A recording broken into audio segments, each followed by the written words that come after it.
Olá, meu querido, tudo bem? Venho falar para vocês sobre algo que Deus colocou no meu coração que acredito que é de extrema importância para a gente. Tem como tema crescimento, porque é necessário. Crescimento no aspecto de ter uma maturidade cristã, um alicerce, não mais de criança, mas de adultos que já receberam tudo o que era preciso, tudo o que era necessário em termos bíblicos. É importante a gente frisar que o pós-modernismo nos traz algumas implicações. Precisamos estar atentos a elas. Gostaria de ler o texto que se encontra em 1 Coríntios, capítulo 13, versículo 11, que diz: Quando eu era menino, falava como menino, pensava como menino e raciocinava como menino. Quando me tornei homem, deixei para trás as coisas de menino. Em termos simples, o pós-modernismo é uma filosofia que afirma que não existe nenhuma verdade objetiva ou absoluta, especialmente em questões de religião e espiritualidade. Quando confrontado com uma afirmação verídica sobre a realidade de Deus e a prática religiosa, do ponto de vista do pós-modernismo, é exemplificado na declaração de que algo pode ser verdade para você, mas não para mim.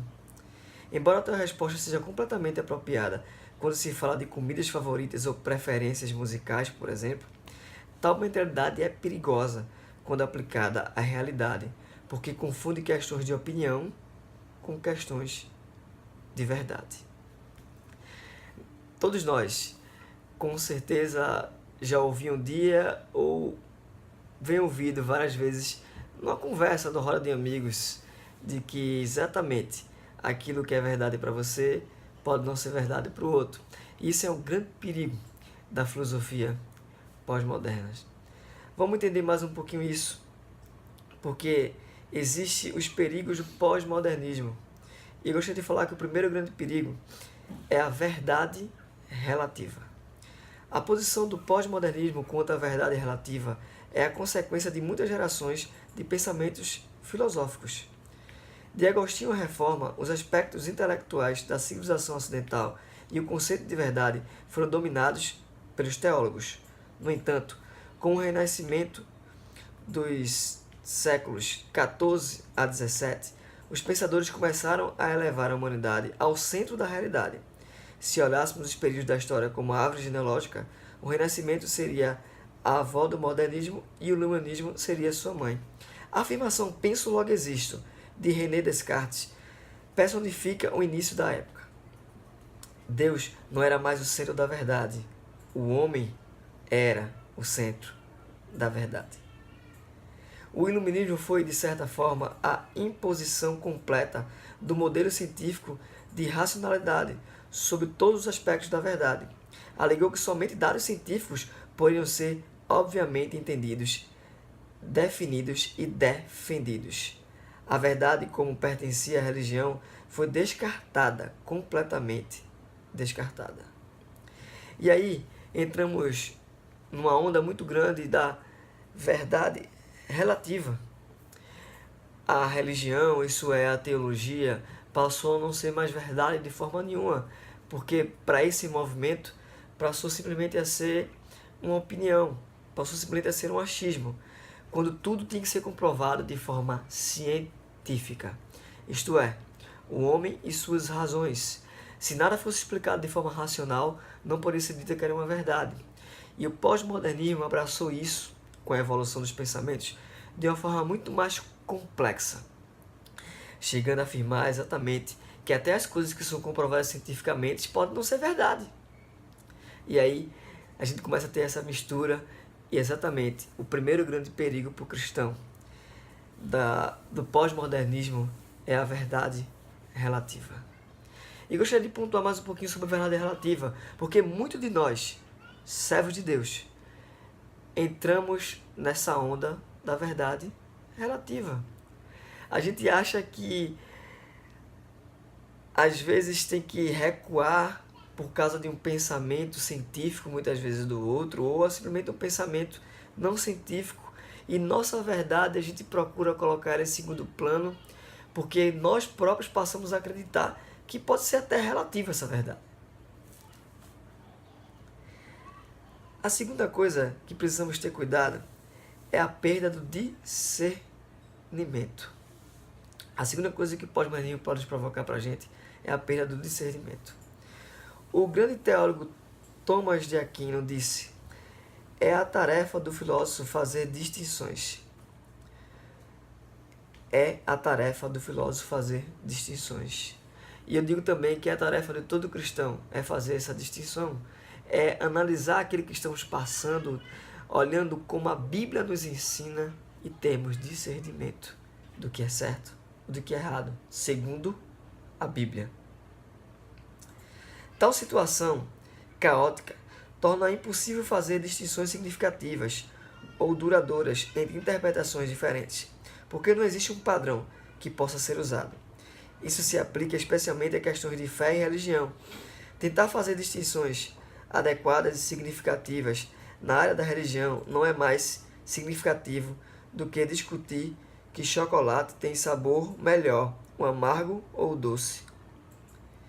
Ou simplesmente se é melhor chocolate ou um sorvete de baunilha. O pós-modernismo diz que é impossível julgar de forma objetiva entre reivindicações coerentes sobre os valores da verdade. Isto é, não há como discernir, a não ser que seja comprovado de forma científica. O mais interessante disso tudo é que, apesar de pós-modernismo ser contrário à verdade absoluta, ela quer impor para cada um de nós que a verdade dela é absoluta, isso é, que só existe verdade no ângulo científico. A terceira coisa que é altamente perigosa e que a gente tem vivido, sim, nos dias de hoje, de uma forma muito extrema, o pluralismo.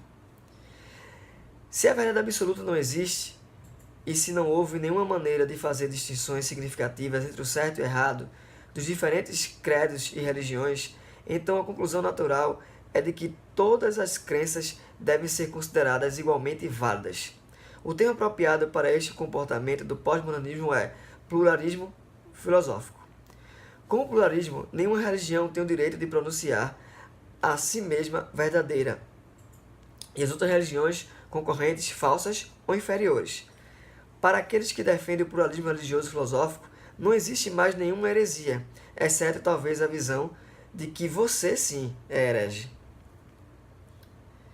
Carson reforça as preocupações do evangelismo conservador ou do evangelho conservador sobre o que considera ser o perigo do pluralismo.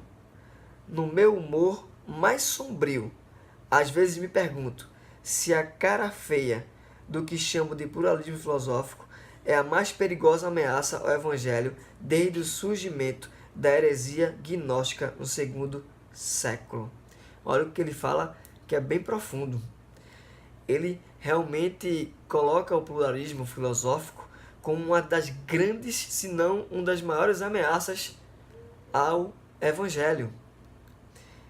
E aí, por que isso? Porque nós próprios estamos tomando para a gente o pluralismo. E a gente começa a fazer jogo mole ou simplesmente realmente entrar nisso e começamos até a dizer, não, mas o que importa é que todas as religiões levam a Deus. E a gente abre a boca para falar isso como evangélicos, como cristãos. Não, a Bíblia não diz que são todas as religiões que levam a Deus. A Bíblia é muito clara quando Jesus afirma, eu sou o caminho e a verdade e a vida, ninguém vai ao Pai senão por mim. Mas a gente tem, de forma, muitas vezes sem querer, vivido esse pluralismo filosófico. E as nossas afirmações que antes eram feitas de uma forma muito particular e ímpar, de uma forma coerente, segundo a Bíblia, passa a ser relativa. O pluralismo tem tomado conta e muitas vezes a gente se pergunta, faz até se perguntar, será que é aquilo que eu creio, será que é a religião que eu estou inserida como cristão, será que ela realmente é a única que leva a Cristo? E isso é um grande perigo. Nós temos uma resposta aos perigos do pós-modernismo. O cristianismo afirma ser absolutamente verdadeiro, que existem diferenças significativas em questões de certo e errado, assim como a verdade e a falsidade espiritual.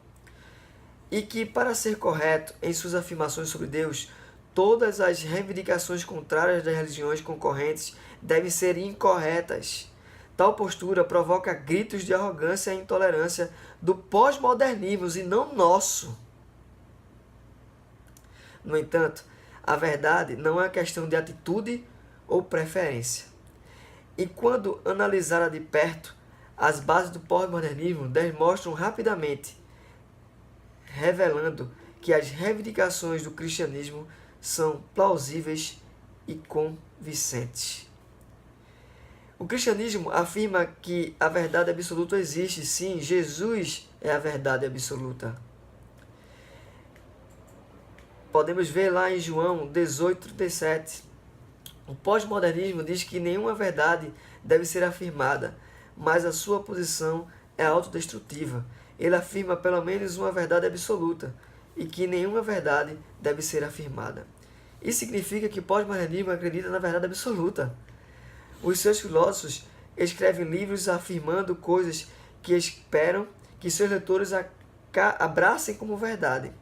Colocando em termos simples, um professor disse: quando alguém diz que não há tal coisa como verdade, eles estão pedindo-lhes para não acreditar neles. Então, não acredite. O cristianismo afirma que existem diferenças significativas entre a fé cristã e todas as outras crenças.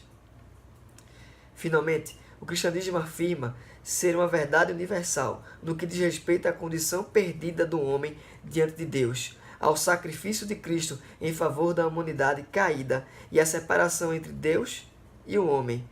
E quem opta por não aceitar o que Deus diz sobre o pecado e necessidade do arrependimento tem um destino ruim.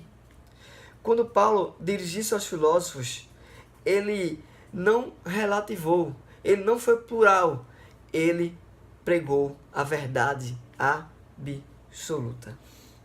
Assim como não é arrogante quando o professor de matemática insiste que 2 mais 2 é 4, ou quando o serralheiro insiste que apenas uma chave se encaixará na porta da tranca, não é arrogante que o cristão se erga contra o pensamento pós-moderno e insista que o cristianismo é verdadeiro e qualquer coisa que se opõe a ela é falsa. Quero concluir, amados, lendo o versículo de Gálatas 4,16, que diz: tornei-me inimigo de vocês por lhe dizer a verdade?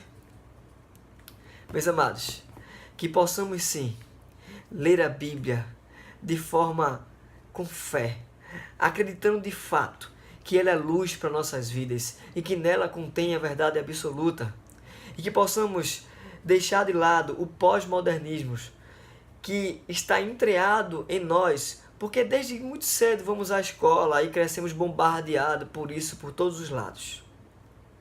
Mas, amados, existe sim uma verdade absoluta. E repito, essa verdade é Jesus Cristo, nosso Senhor e Salvador. Que Deus possa nos abençoar e um forte beijo no coração de todos.